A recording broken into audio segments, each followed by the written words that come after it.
أما بعد فأعوذ بالله من الشيطان الرجيم. بسم الله الرحمن الرحيم. قل أعوذ برب الفلق من شر ما خلق ومن شر غاسق إذا وقب ومن شر النفاثات في العقد ومن شر حاسد إذا حسد. صدق الله العظيم.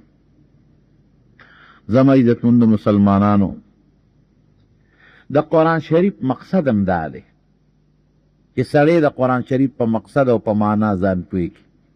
قرآن حکیم د الله یو خط دی، مونږ ته یې رالیږلی دی، یو عظیم خط او په ډېر لوی عظمت. ګورئ، دا که چېرته موقع پېښه شوه د قرآن شریف د نزول تاریخ درته بیان کړم، تاسو به حیران شئ چې الله په کوم انداز قرآن شریف نازل کړی دی او حضرت جبریل علیه السلام په کوم انداز بیا راغشتی دی او هغوی په کوم انداز بیا حضور پاک مبارک ته راوړی دی او نبی علیه السلام مبارک بیا په کوم عجیبه انداز اورېدلی دی او څنګه یې محفوظ کړی دی او څنګه یې امت ته رسولی دی.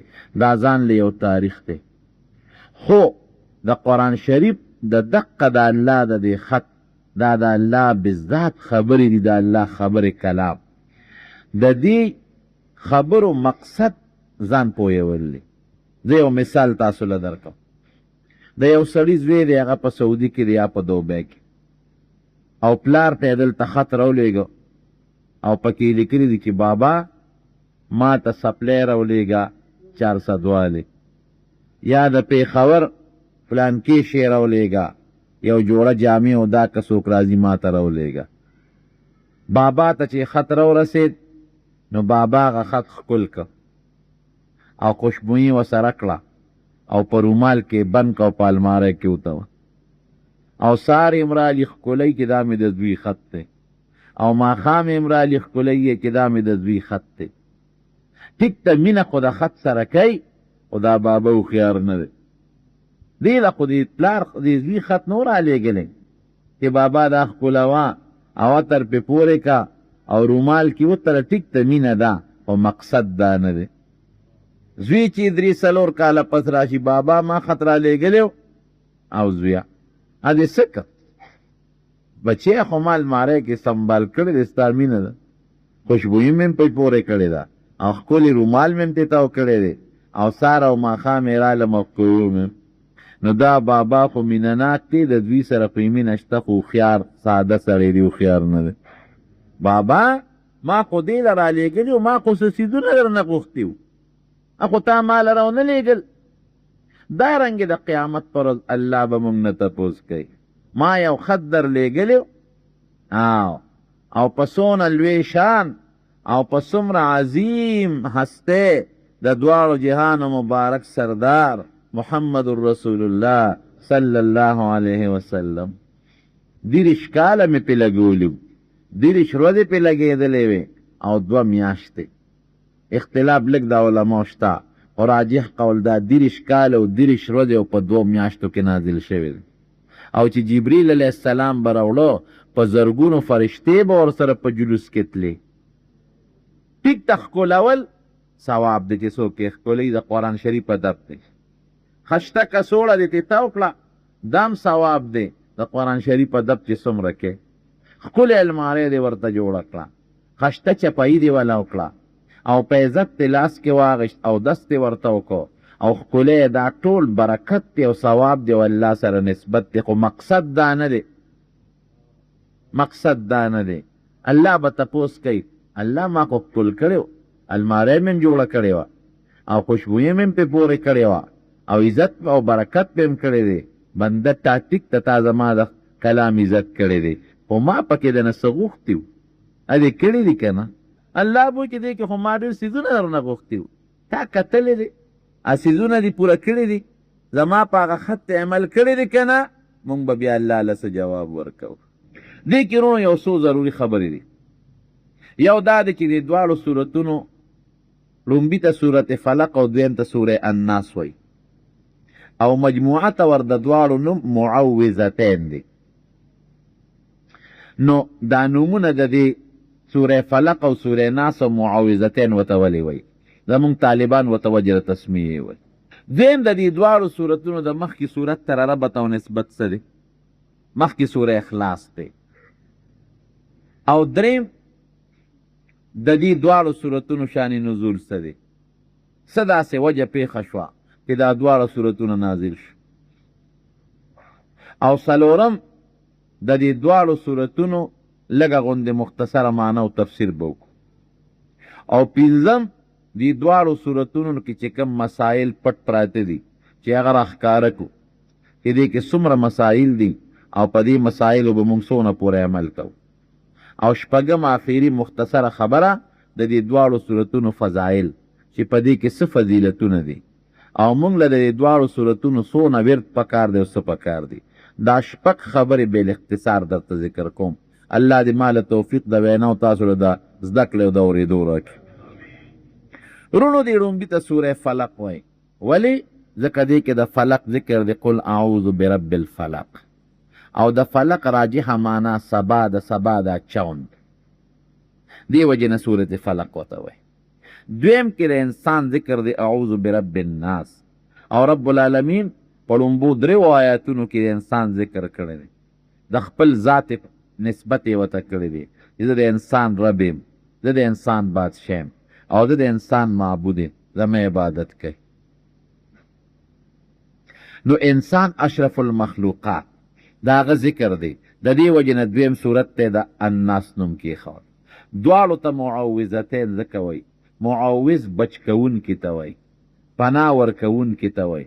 د الله په اذن او په توفیق چې دا دواړه صورتونه څوک تلاوت کوي، دا دواړه صورتونه به د سحر نه، کوډې او جادو، د پیریانو نه او د دنیوي اخروي آفاتو نه انسان له پناهي ورکړي.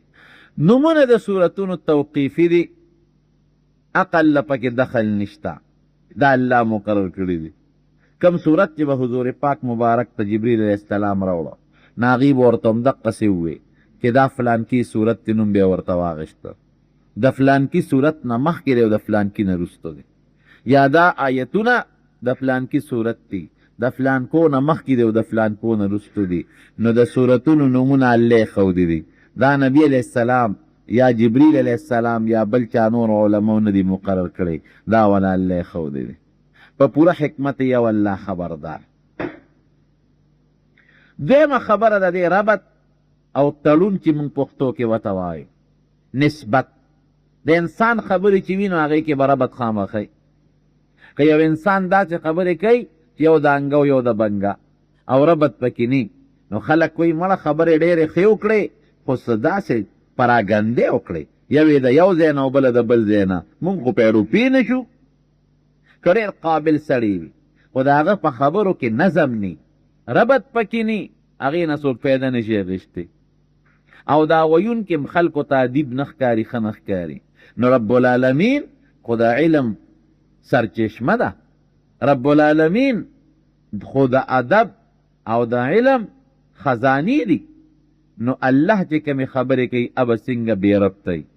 دا الله ټولې خبرې قرآن شریف د اول نه اخره پورې ونیسه، یو مربوط کلام دی، ځان له مضامین او مقاصد دي، خو د اول نه اخره پورې دی وایي آیات بل سره، د بل سره، د یو صورت بل سره یو عجیبه تړون دی چې د انسان عقل او د انسان پویه پکې حیرانه ده.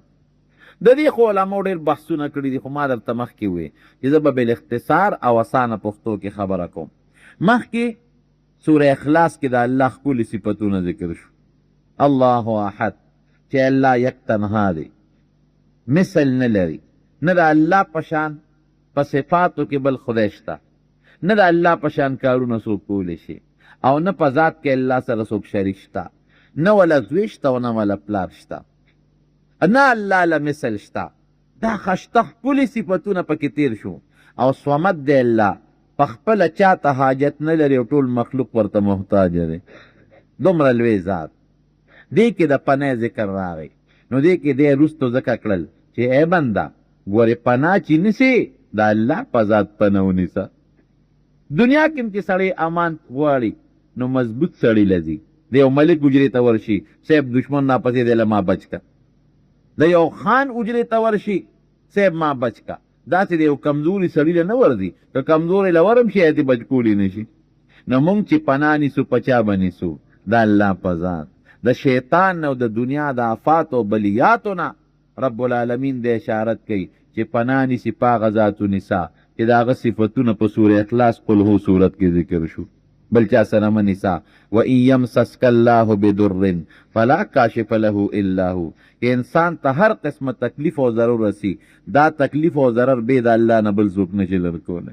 وان یردک بخیر فلا رد لفضله. او که تا ته الله خیر رسول غواړي، منځ کې څوک رکاوټ نشي پیدا کېدی چې د الله هغه خیر تا نه منې کي. داسې ده که نه ده؟ نو دا یو اشارت شو چې ته امان غواړې او پناهي نیسې پرې د مخلوق، د الله ذات ته رجوع کا. د الله په عظیم ذات، هغه ذات چې په سوره اخلاص او قل هو کې د هغه ښکلي صفتونه ذکر شو، د هغه په ذات امان ونیسه. بس دا ربط او تړون. درېیمه خبره ورونو د دې دواړو صورتونو شان نزول، پس بنیاد او حکمت دا نازل شو. ګورې دا دواړه صورتونه مکي دي. مکي د هجرت د مدینې منورې نه مخکې نازل دي، دا مدني نه دي. بعضې زمونږ وروڼه د نبي علیه السلام د سحر واقع را دي شان نزول ذکر کوي. خبره داسې نه ده، زه تاسو ته تفصیل وویم. مکه مکرمه کې نبی علیه السلام یو ځل جبریل علیه السلام ته وویل، وفرمایل یره وی یو سرکشه پیرې راځي او ما ته نقصان را پیښی. سرکشه غوندې جني پیرې دی او یو روایت کې د شیطان ذکر دی چې ما ته نقصان پیښی او سکیمونه سازشونه راته جوړی. نو حضرت جبریل علیه السلام الله ته رجوع کړه. نو رب العالمین دا دواړه صورتونه ورته راولېږل چې د دې ورد کوه. د سرکشه پیري او د شیطان د سکیمونو سازشونو به رب العالمین محفوظ ساتي. نو دا د مکې مکرمې د هجرت نه ډېر مخکې دواړه صورتونه نازل شو. بیا چې رسول الله مبارک مدینه شریفې ته هجرت، په مدینه شریفه کې په سن 7 هجري کې د محرم په میاشت کې چې اسلامي لومبۍ میاشت ده، په هغې کې خیبر فتح شو. خیبر د مدینې منورې نه بار یو لوی علاقه ده، دا زمونږ دره خیبر نه دی، هلته لوی علاقه ده خیبر. د یهودیانو ګړو ګړ ټول یهودیان پکې اوسېدل. بنو قینقاع او بنو نذیر هم هلته تلي او نور یهود هم پکې ګڼې قبیلې اوسېدلې. نو په سن 7 هجري د صلح حدیبیې نه پس حضور پاک مبارک لاړ او په خیبر یې لښکر ور واچو. خیبر فتح شو. فتح شو. یهودیان ورې زاړه سازشیان دي او د مسلمان دشمنان دي. دا اوس هم امریکا چې د مسلمان خلاف نښتې ده او ظلم یې شروع کړی دی ځای په ځای، دا ټول د یهودو چالونه دي. ګورئ، د امریکې انګریزان د یهودو په لاس کې دي. د هغوی د سینټ اکثر ممبران یهودیان دي. د هغوی معیشت د یهودیانو په لاس کې دی. د هغوی پینټاګان ټول د یهودیانو په لاس کې دی. د هغوی غټې غټې عهدې د یهودو په لاس کې دي. او یهود د مسلمان ازلی دشمنان دي د مخکې نه. زمونږ نه یې لومبۍ قبله بیت المقدس نیولې دی. الله دې ته په خیر خلاصه کړي. دا ټول د هغوی چالونه دي. د حضرت علی او معاویه رضی الله عنه مشهور جنگ کې شوی دی، د یهودو لاس پکې و. بنیاد د یهودو دی. د حضرت عایشې صدیقې او د علي صاحب په منځ کې یو اختلاف راغلی و، د یهودو سازش او چال پکې و. خلافت عثماني او عباسي چې تسلس شوی دی په خپل خپل وخت کې، که تاسو بنیاد ولټو تاریخ، د یهودو سازشونه پکې وي. تر اوسه پورې د هغوی سازشونه نه ختمیږي. دجال چې کوم وخت کې کوزیږي، نو هغه وخت به کوزیږي چې په ټوله دنیا به د یهودو حکومت وي. هغه وخت کې به دجال کوزیږي. نو زما وروڼو د یهودو سازش هلته حضور پاک مبارک ته یو سازش وکړ. یو ښځې ولمسوله، وی یو ګډ چیلی لال کا او دعوت وکړه نبي علیه السلام ته او زهر پکې واچو. ښځې ډوډۍ وکړه. نبي علیه السلام مبارک به دعوت قبلو او دعوت قبلول سنت دی. چې خوراک ته سینګ کېناستل، نوړۍ اوچته کړه، لږې خولې مبارک ته یوړله او باقي واپس له صحابو ته یې مه خورئ. وی ولې حضرت؟ وی دې ډوډۍ کې زهر اچولی شوي دي.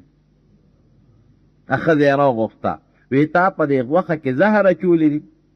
ښځه ورته وی صاحب تا ته چا الوی؟ وی ما ته دې نوړۍ الوی چې دا لاس کې مې پرته ده. وی او صاحب پکې مې اچولی دي. وی ولې دې اچول؟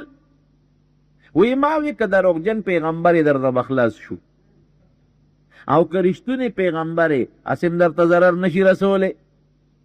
د حضور پاک خشته اخلاقو ته ګوره ښځه یې معاف کړه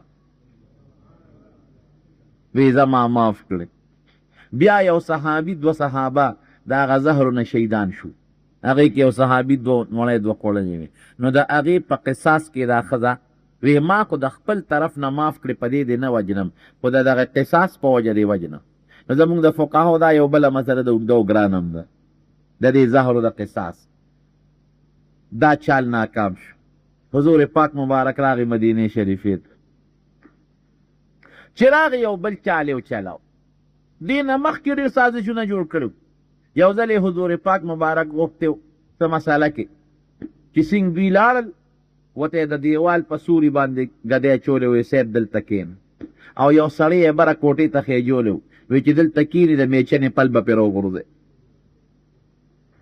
بره یې د میچن یو پل د کاڼي بره خېجولی حضور پاک مبارک چې څنګ کېناسته فوراً پاسېد صحابو ته وی راځئ یهودیان ویل حضرت ولې وی دا بر هم څوک کېنولی دي او پل هم وله ورکړی دی دوکه کوې غداري کوې ما سره هم خدای ناکام کړ بې سازش جوړ کړ لاړل مکې مکرمې ته او د مکې خلک یې ټول په مدینه راواچول وی راځئ د دننه نه به مونږ حمله وکړو د بار نه تاسو کې مسلمانان به ختم کړي غزوه خندق شو الله هغې د باد په ذریعه تقتل د مکې خلک او د مدینې شریفې چې دا کم یهودیانو دونه روب په الله قایم کړ چې دا ټیزنانه ډوبار ته راونوتل اوس هم په مدینه شریفه کې د کعب ابن اشرف لویه قلعه شته زه خپله ورغلی سړی حیران شي د هغه قلعه ته وګوري غټ غټ دیوالونه د ګټې او په هغې کې غټ غټ برجونه لکه زمونږ د قبایلي د وطن د خلکو یو دیوال به کم از کم 3 ګزه پلني دا غټې غټې قلاګانې نو زمارونو دا یهودیان سازشیانو مدینې شریفې نه بار اوسېدل نو چې د دوی د خیبر د زهرو دا سلسله ناکام شوه نو په مدینه شریفه کې یو سړی اوسېده لبید ابن عاصم هغه له ساشرپی ورکړې وی ته په نبي علیه السلام باندې کوډ او که جادو هغه د حضور پاک مبارک د غلام یا د وینځې په واسطه د نبی علیه السلام د سر مبارک ویښته حاصل کړه ګومنس کې په انسان ویښته روځي هغه حاصل کړل او هغې لبید ور باندې کوډې وکړې سحر یې پې وکړ نبی علیه السلام مبارک باندې د هغې اثر شو یو کار به یې کړی او یېر به یې ته دا مې جوړ نه دی کړی یو کار به یې نو کړی او یېر به یې ته دا مې جوړ کړی دی عایشې بیبي ته یو ځل اودو را پاسې وی عایشې ما له خو الله د خپلې بیمارۍ علاج راک وی صیب هغه څنګه وی اودوم 2 فرشتې راغلې یو مې سر ته ودرېد او بل خپې پوت یو د بل نه تپوس کوي په دې انسان څه شوي دي د حضور پاک مبارک ته اورئ او دا زمون په حدیثو کې ثابته خبره ده چې د حضور پاک او د ټولو پیغمبرانو په خوب کې به سترګې پټې وي او زړه به یې بیدار و زړه به وحې ته متوجه وحې ته ځکه خو د پیغمبر خوب وحې وي نو یو د بل نه تپوس کوي په دې انسان څه شوي دي ابل ورته وي کوډې پې شوي دي جادو سحر وی چا پې کړي دي ابل ورته وي لبید ابن عاصم د بنو زریق قبیلې وی دا کوډه په څه کړې ده وی د دې په مبارک د سر په ویښتو کم ځای ښخه کړې ده ابل فرشته ورته وی په بیرې ځي اروان کوي د 2 تیږو په ویښ کې وی دا سحر به په څه ختمېږي دا 2 سورتونه وی قل اعوذ برب الفلق او قل اعوذ برب الناس باندې حضور پاک مبارک ټوله خبره واورېده چې څنګه راویښ شو وی عایشې ما ته خو الله دقسې د خپلو سحر او د کوډې دم وخو صحابه ولیږل او بیا په خپله هم ورپسې تشریف یوړه نو چې لاړل نو د 2 تیږو د میان نه هغه کوډه راوویسته د حضور پاک مبارک ویښتو 11 غوټې ورکړې وې او په هره غوټه کې د ګنډلو ستن منډلې وه او بیا دا په موم یې ته وکړي موم د شمې او د دې کجوري په دې سر کې یو پرده غوندې وي هغې ته تاو کړې وه وی عایشې وی دونه خطرناکه کوډه ده چې په کم کوي کې ښخه وه د هغه کوي به داسې وي لکه د نکریزو په شانته کې سرې او ټینګې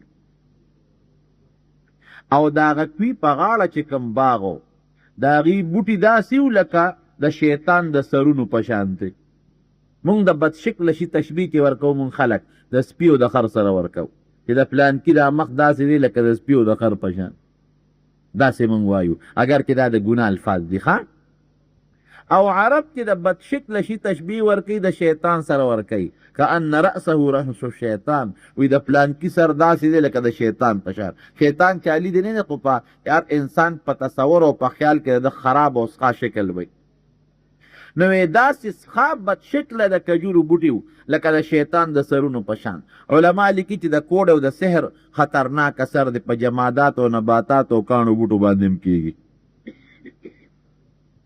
چې کوډ یې راوویسته مو ورسې یې لر کړل نو چې یو آیت به یې ولسته قل اعوذ برب الفلق او چوف به یې کړې نو غوټه به کولو شوه حالانکې ویښتله چې څوک غوټه ورکړي بیا څوک سپړدی شي نه شي سپړدی چې دویم آیات به یې ووی من شر ما خلق او چوف به یې کړې نو بله غوټه به کولو شوه 11 غوټې وي اتفاقا 11 آیاتونه دي ټولې غوټې وسپړدلی شي وی عایشې وی داسې شوم لکه چې څوک چا تړلي او پرانیستلی شي وی صیب دا چا چې سحر کړی دوی له سزا وی نه زه الله سم جوړ کړم مخلوق ته ولې ضرر ورسوم ما معاف کړل څه عجیبه خشته ښکلي خوی او اخلاق الله دې مونږ کې دقسې ښکلي اخلاق او خوی پیدا کړي قسم دی چې حدیث مونږ ګورو د حضور پاک مبارک اخلاق را مخکې شي نو سړی حیران شي یا الله دله تا څومره ښکلي خوی ورکړي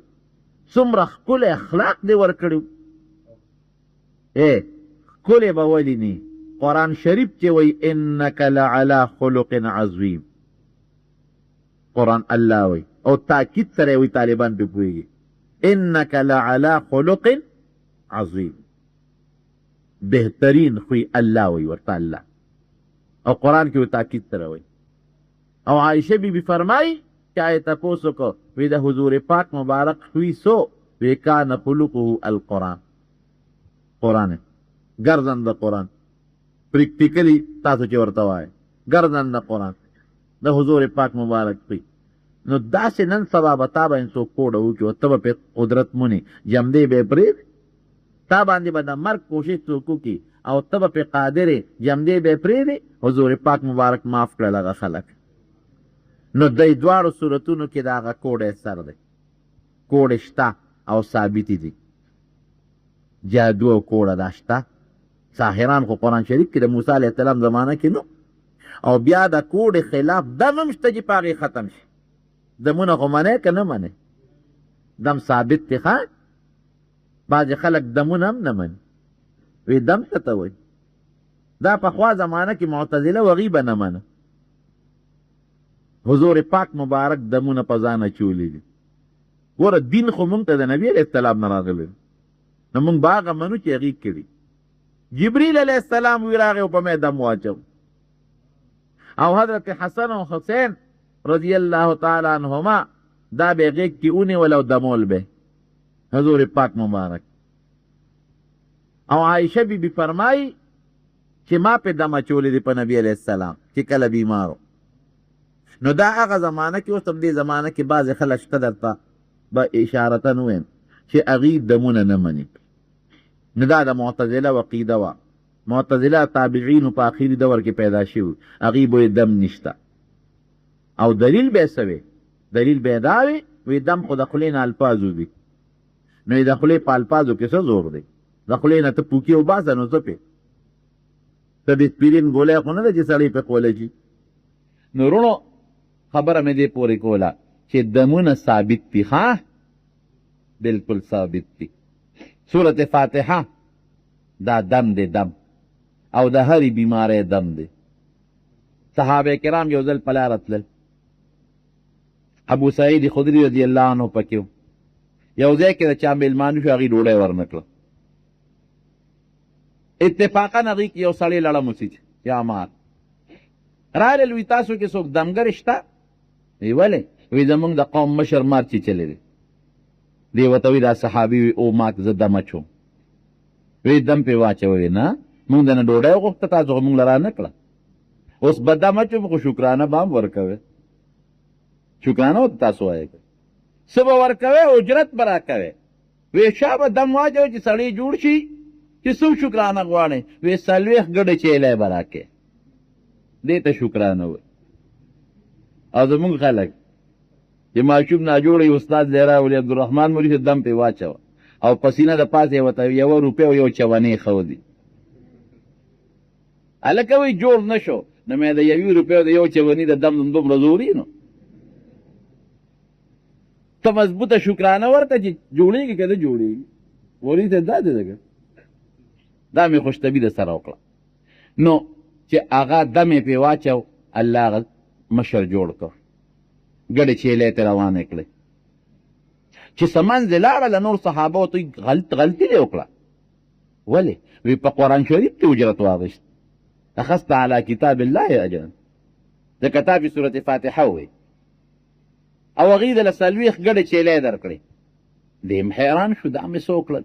یاره وی صبر وکړې د نبي علیه السلام نه به تپوس کوو چې مدینې شریفې ته ورسېدل صحابه ورته وی سید وی دقسې واقعه و د پرې صورت فاتحې دم واچو او په اجرت کې د 40 ګډې چیلې واغېستې.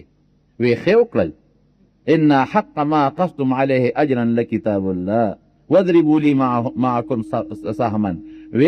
وی د الله په کتاب هم واغېست دم هم واچو. وی څه په ګناه کوم نه دی اغېستی ډېر هم ښه کړي دي مال هم پکې وي ایسه راکې. زمارونو هغه داسې اجرت اغېستل نو لکه زمونږ په وطن کې بعضې خلک قرآن شریف د پیسو د ګټلو دپاره یو غلطه ذریعه استعمالوي. دا بیا ښه خبره نه ده. خو دم ثابت دی ښه دا صحیح طریقې چې د قرآن شریف الفاظ دي یا د حدیثو الفاظ دي یا د الله نومونه او بهتر وي نو په دې د سحر توړم کیدی شي. په دې باندې الله معشوق ګوره شفا خو الله ورکوي. نبی علیہ السلام به دم اچو وی اللهم اشفه لا شفاء الا شفاء شفاء لا یغادر سقما وانت ارحم الراحمین. وی خدای ته شفا ورکوي بغیر ستا نه بل څوک شفا ورکوونکی نشته او ته ارحم الراحمین. نو دا د سحر دم شو. دم خرونو د دې دواړو صورتونو مختصر فضایل. یو خدا د کوډ او د سحر دم دی. څوک چې د زیات تلاوت کوي د باندې به الله کوډ او سحر دم نه چلی. دا زیات تلاوت کوي. حضور پاک مبارک چې به کله د شپې وده کېده دا دواړه صورتونه به یې ولوستل په لاسونو به یې چوپ کړل او په ټول وجود به یې راس کړل. عایشه بیبي فرمایي چې کله د اخیري د وفات بیماري ده نو وی نبی علیہ السلام مبارک خو کمزور ما سره پروتو په کټ کې په غېږ کې نو وی ما دا صورتونه ولوستل. ګوره هوښیاره بیبي ده. وی چې ما ولوستل نو وی ما چې زما د لاس نه خو د حضور پاک لاسونه مبارک ډېر بهتر دي. د هغې لاس مې راواغېست په هغې مې چوف کړل نو د هغې لاس مې په هغوی د پاسه وګرځه. نو دا چې کله وده کېږې دا دواړه صورتونه لولئ او په لاسونه یې چوف کوئ او چې څونه وجود پورې ملا سره سي په هغې یې راکاږې. دی بل برکت. بل چې ماشوم ناجوړه شي نو دا لوله که د شیطان وسوسه چاته پیدا شي یو بعضې خلک وایي شیطان نه تنګې وسوسې اچوي ته دې ته ورد کوه. د شیطان د وسوسو نه به د رب العالمین د دې دواړو صورتونو د ورد په برکت باندې محفوظ ساتي. دا راته بله دیني مسله وکړم چې یو انسان د ترجمې شروع کړه او د قرآن زده کړه کوي او په دې درمیان کې دی مړ شو رب العالمین بدله د شهید برابر ثواب ورکړي. مړ به په خپل کټ کې او د شهید برابر اجر به رب العالمین درکړي.